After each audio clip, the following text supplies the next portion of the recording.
Now in this segment, I've got an amazing guest for you, truly an amazing guy. Absolutely extremely highly respected in the realm of firearms competency, self-defense training, military guys, law enforcement guys, you name it.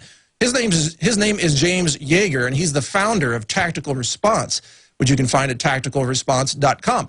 And as many of you know, I've been a strong advocate of people just upping their skills in all kinds of areas, including self-defense skills, and I've been working on that myself as well.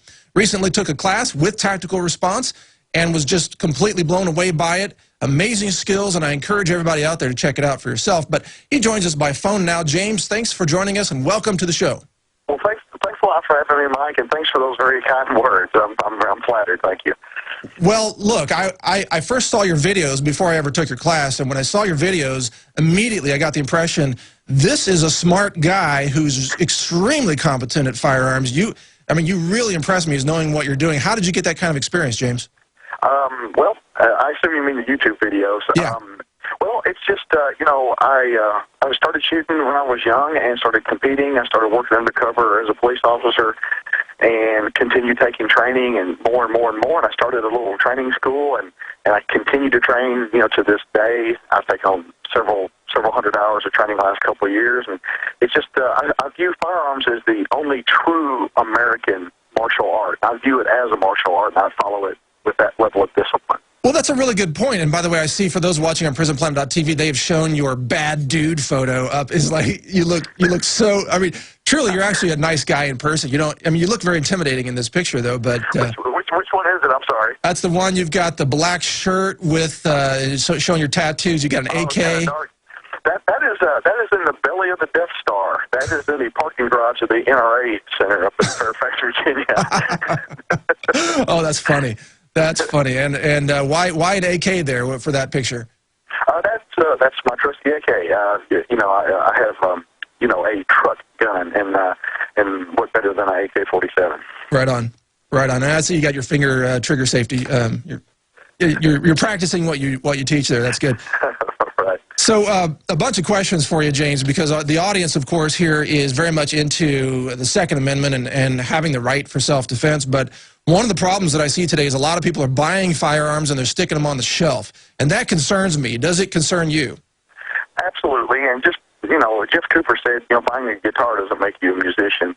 Buying a gun doesn't make you safer. And but the good news is, Mike, that there's an overwhelming number of people going out and getting firearms training. That doesn't match the amount of people that are buying them, but still there are more people coming to train, and that is a good thing. What kind of trend are you seeing then? For example, is your student roster just jam-packed this year compared to, let's say, 2 years ago? Or what's the story? 2008, 2009, 2010, 25% growth each year. 2011, 50% growth, and we're looking at another 25% this year. Wow. Wow. So you've more than doubled in just a few years. That's incredible. And I noticed that the class I took from you, you know, you weren't teaching. You have instructors that are teaching. How many instructors do you have that are fanning out across the nation to teach people competency in firearms? Well, I've got a small cadre of full-time guys. There's 4 of us full-time, and then I've got a huge adjunct number of guys that come in to help from time to time on different schools and classes and stuff like that. So I've got about 20 guys altogether, and last year that was enough to train 3,110 people. Wow, that's huge. How many rounds of ammo were fired through all of that? A few million rounds. Yeah, probably close to 3 million. Probably. Incredible. Speaking of millions of rounds, by the way, here's something I want to ask you. A lot of people are concerned when they saw the Department of Homeland Security buying up or a contract they awarded for 450 million rounds of hollow point, 40 caliber, mostly pistol ammo, of course. Plus, on top of that, lots of contracts for 223 and a lot of other things. I noticed in your class, when I was in your class, a lot of guys were talking about that. Do you hear a lot of people just chatting about that they're concerned about those kinds of things today? What do you hear? Absolutely concerned about that. You know, we have all these economic crises that can hit us from either side. There are mutterings of martial law, and that's what that ammo might be for. So there's a lot of skepticism, and there's a lot of people that have concerns. Just they come to class all the time. Yeah. Well, but At the same time, though, I think it's important to point out that your school trains a lot of law enforcement, a lot of undercover cops. In fact, I've got a history of volunteering and being involved with law enforcement in Arizona and helping those guys out there.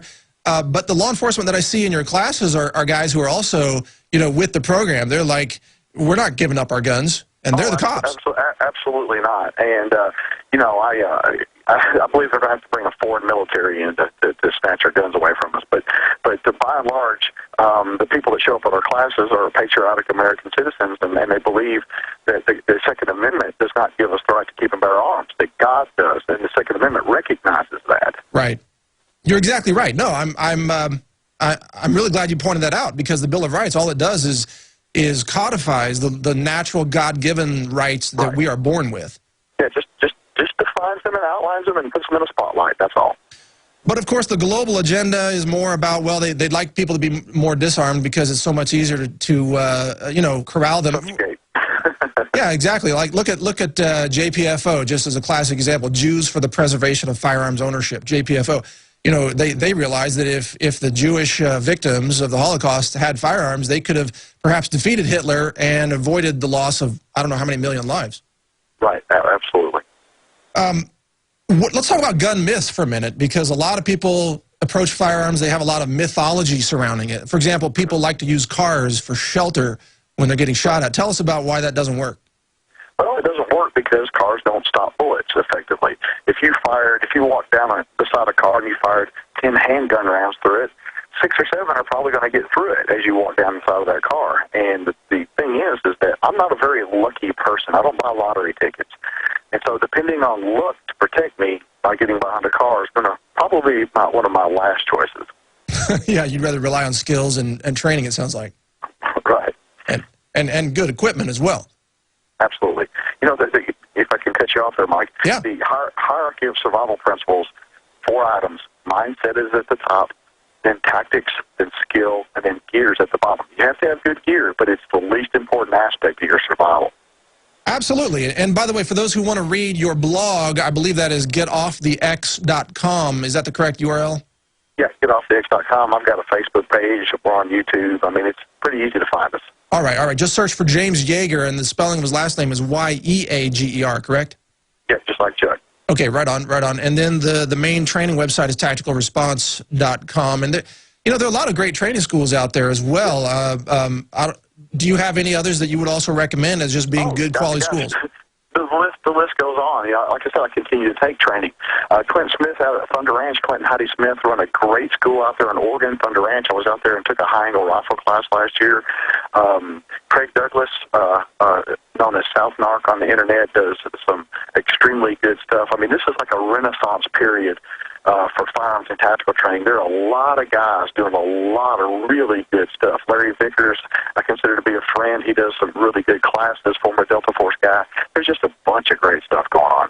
Yeah, and also more and more women I'm seeing in the classes as well. Have you noticed that also? Yeah, absolutely. We went from having about 0% women to now classes are about 15 or 20% women. Wow, that's incredible. It's awesome to see. Some of them are really quite accurate and very skilled as well. What's funny is it used to be the women we saw were dragged there by their husbands. More and more now, we're seeing husbands dragged there by their wives. And so that's the interesting turn. Yeah, that's great. The other thing I really love about your information is because you do so much training, because you see so many rounds fired down range, you also get to look at what equipment works and what equipment doesn't work. And I want to ask you, for example, what handguns don't fall apart at the range? Because I've seen people bring stuff, it just breaks after a couple hundred rounds. Listen, there's a lot of great stuff. A lot of good guns being built. Glocks, I'm a Glock guy. That's just the way it goes. Smith & Wesson M&P. Finally, there's an American-made gun that I can depend my life on. So the M&P line is, even in rifles, is fantastic. SIG makes great pistols. I really like those. I mean, there's Ruger, of course, another American-made company. Ruger guns are typically a little heavier and stuff like that, but they're workhorses. They actually work. So there's a lot of really good guns. If you kind of pin me down to handguns, I'm going to say Glock or Smith & Wesson. Yeah. You're the reason why I went to Glock 19, actually, and doing very well with that, with the big dot sight on it too. Right. What about the 1911s? I know it's highly debatable. These guys love their 1911s. They bring them to class and they jam up or whatever. Are you okay to talk about your take on 1911s? Absolutely. I get a lot of hate over this. basically, John Moses Browning was a genius, absolute genius. And there's not a handgun design today that doesn't have some kind of DNA from one of Browning's designs. So I want to just start out with, I pay homage to John Moses Browning. However, the 1911 was designed during a time when craftsmen hand-fitted guns together. And it is a gun that simply does not lend itself well to modern machining practices, CNC, EDM, MIM, and things like that. For instance, quote-unquote, drop-in parts. And so we have a gun that was supposed to be built by craftsmen now being built on a mass production scale, and things like stacking tolerances, you engineers know what I'm talking about. These things just begin to add up, and they just don't work well. And what does that translate into? Jams or malfunctions? What? Yeah, well, they don't call them jams. They say, oh, that wasn't a malfunction. That was a failure to feed, or that was a failure to eject. But anytime the gun, you press the trigger and the gun's got bullets in it, it doesn't work. There's a problem. Now, there are some guys that can build guns. John Jardine out in California built a gun you can depend your life on. Wilson Combat, my buddies over there at Wilson, they can build a 1911 that runs. Jim Garthwaite up in Pennsylvania, that guy can build 1911s that work. There are craftsmen that can still do it, but there are very few of them.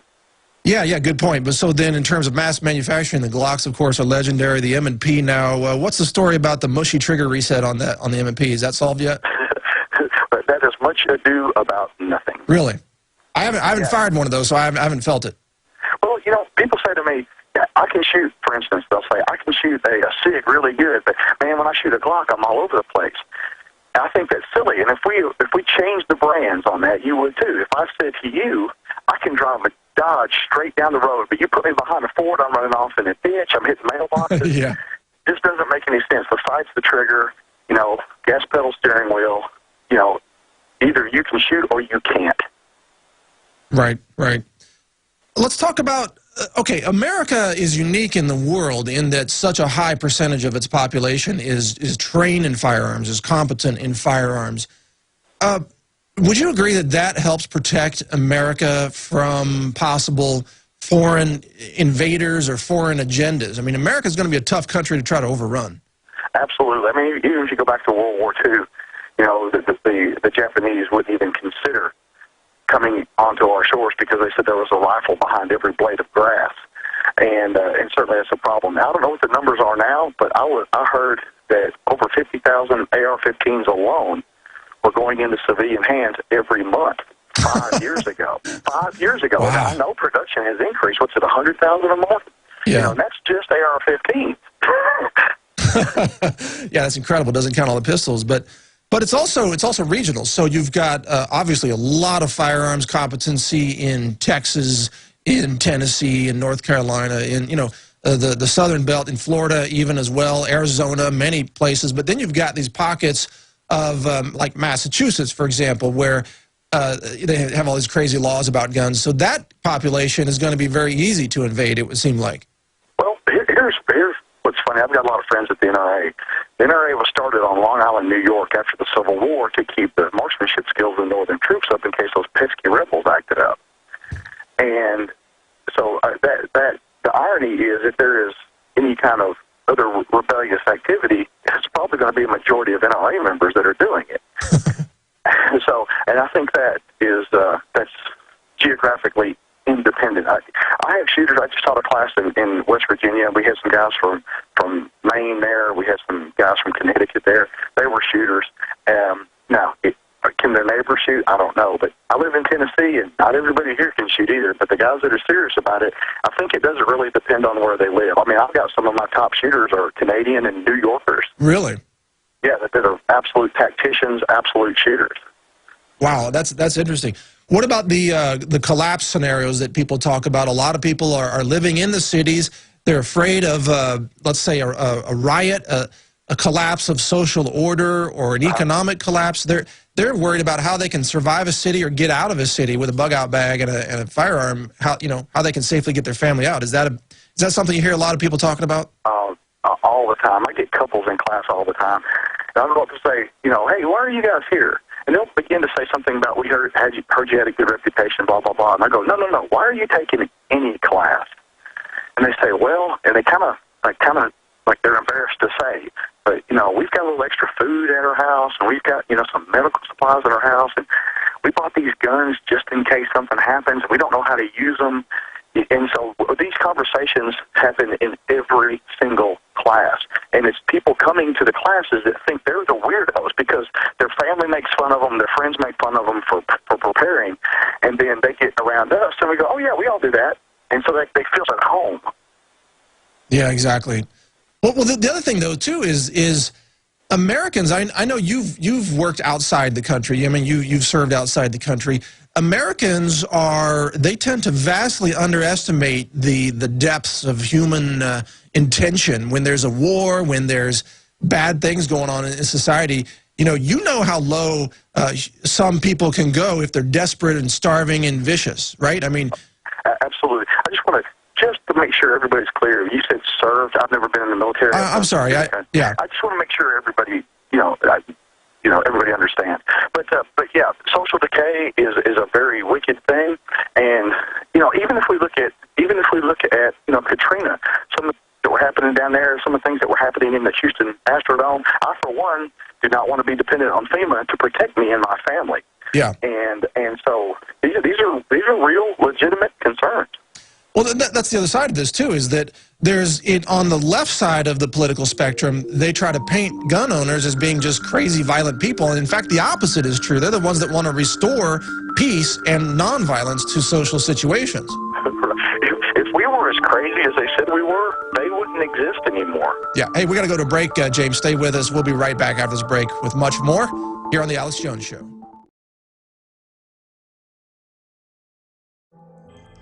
For more than 6 years, I've talked on the air about creating a social network. PlanetInfoWars.com is in its beta phase. We're just launching it, and I want to invite all of you out there to be in on the ground level. Planet InfoWars is about people coming together, forming activist organizations, getting involved politically, hunting and fishing, gardening, dating. This is a place for people who love freedom to meet and to talk and to write and to post information.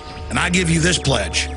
We are not going to spy on you and sell your data to the New World Order. PlanetInfoWars.com is free, so people who love freedom can get together, connect with people who are awake and know what we're facing. Be active, organize, take action, go viral, create, contribute, resist, because resistance is victory. You are victory. It's waiting for you to breathe power into it. PlanetInfoWars.com. Here on The Alex Jones Show, Mike Adams filling in today. In our final segment here, joined by James Yeager, the founder of Tactical Response. They are a firearms training school, just a very large school, and offering training in many different states across the United States. And, the thing is, there's a lot of bickering in the industry. There's a lot of competitiveness and aggressiveness among different schools who offer different types of training. But look, I've learned something in every class that I've ever taken on firearms, and I learned a lot from taking the Tactical Response firearms class here in Austin not too long ago. So, James, isn't it funny that people like to argue about little fine details? Meanwhile, most of the population just needs some basic training, right? Right. And yeah, I'm kind of one of the few instructors that actually tells people, hey, go to these other places, and because I think if you're walking that true martial arts path, you've got to do that. But yeah, it's more relevant that they get some training than what training they actually get. Even the most basic NRA pistol class will, have you becoming a safe and responsible shooter. Yeah. Well, the thing that you taught me the most, or your class, is to move. Just move, because most guys stand there in front of a paper target and just shoot off rounds, and they reload standing still. They do everything standing still. They clear jams standing still. They're just a target waiting to get shot. Well, you probably heard this in class, but it's more important to not be shot than it is to shoot the bad guy. Right. And another little acronym we use for the word move is motionless operators ventilate easily. Nice, good acronym there. Yeah, one of your instructors actually had a cattle prod that he was going to start using on us if we didn't start moving. It was very effective. The other thing that I learned from your class and others is, you know, there's a myth that if you shoot somebody once, that's over. They just fall and die like they do on TV and Hollywood movies. Why is that not true, James? Well, I mean, there's a difference. But first off, there's a difference between lethality and incapacitation. People say things like, well, more people are killed with 22s than anything else, and so they carry 22. The problem is you can deliver that lethal wound to a guy. He's bleeding to death. He'll bleed to death in 11 minutes, but he is stabbing you to death while he is bleeding to death. Right. And so you have to, have a balance of lethality. Now, all handguns suck. I don't care what caliber it is. It is terrible fight stopper. So you 9 or 45 are the calibers I recommend, and put them where they belong, high center chest or right to the brain box. Yeah, exactly. There's a big debate about, is 9mm strong enough or powerful enough to be effective at self-defense? And as you teach, of course it is if you put it where it needs to go. I assure you, it will kill people. Yeah, end of sentence. Enough said right there. But again, I want to, the context of this interview for everybody listening and watching is about restoring order to your community, protecting your household, protecting your family, protecting your neighborhood. If things go wrong out there, law enforcement is going to be spread so thin, they may be completely incapacitated. I mean, I'm sure you hear that from cops in your class. I mean, let's just look at history. Look at the L.A. riots. The shopkeepers that stood up for themselves didn't get their shops burned down. Right. The ones that didn't have any protection got their shops burned down. It's just that simple. Well, yeah, and again, this is about having the skills to be part of the solution. So you may be working with local sheriffs. They may deputize you and say, help protect us from this gang of looters that's burning down houses, things like that, right? It absolutely could happen, especially in the South. They'll deputize anybody. Just show some competency and, operate with ethics, folks. That's the thing, operate with ethics and defend the innocent, protect law and your rights. Well, James, sorry to cut you off there. We're about out of time, but I want to thank you so much for joining us today. It's been a pleasure talking with you. Well, thanks for having me. And if you ever have any other firearms questions or anything, I'd love to come back on. Absolutely, James. And the website is tacticalresponse.com. You get great training there, so check that out, everybody.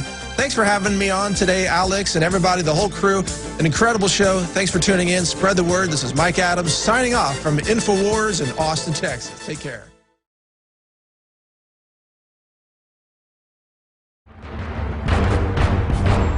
Ask yourselves, what are you doing in this time of great challenge? What are you doing to unlock minds?